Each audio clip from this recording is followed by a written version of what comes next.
గ్రామదేవత కోటమ్మ తల్లి అమ్మవారిని ఆదివారం రాత్రి నెల్లూరు పార్లమెంటు సభ్యులు వేమిరెడ్డి ప్రభాకర్ రెడ్డి, కొవ్వూరు ఎమ్మెల్యే ప్రశాంత్ రెడ్డి దంపతులు దర్శించి ప్రత్యేక పూజలు నిర్వహించారు. ఆలయ చైర్మన్ నల్లపురెడ్డి జగన్మోహన్ రెడ్డి, లక్ష్మీ కవితమ్మ దంపతులు ఆలయ మర్యాదలతో స్వాగతం పలికారు. ఈ కార్యక్రమంలో తెలంగాణ రాష్ట్రానికి చెందిన జడ్చర్ల శాసనసభ్యులు అనిరుత్ రెడ్డి, తెలుగుదేశం పార్టీ సీనియర్ నాయకులు చిల్లకూరు దశరథ రామిరెడ్డి, దువ్వూరు మధురెడ్డి, చిట్టమూరు మండల జెడ్పీటీసీ మాజీ సభ్యురాలు దువ్వూరి భారతిరెడ్డి తదితరులు పాల్గొన్నారు.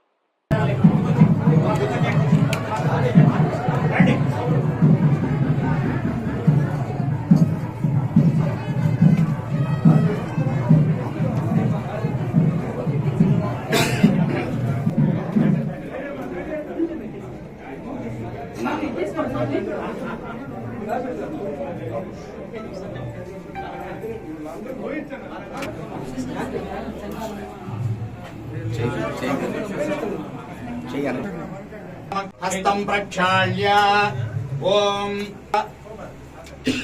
नारायणाय स्वाहा, ओम माधवाय स्वाहा, ओम गोविंदाय नमः, विष्णवे नमः, मधुसूदना त्रिविक्रमा वामना श्रीधराभिषे केशापद्मना भादामोदरा संकर्षणा वासना भूपेन्द्र हरे श्रीकृष्णाय नमः, श्रीकृष्ण परब्रह्मणे नमो नमः। उत्तिष्ठन्तु पदविशाचाः एते भूमिभारकाः येतेषाम् अविरोधेन ब्रह्मकर्मस्तमारभेत् दैवी गायत्रे छन्दः प्राणायामे विनियोगः ओम भूः ओम भुवः।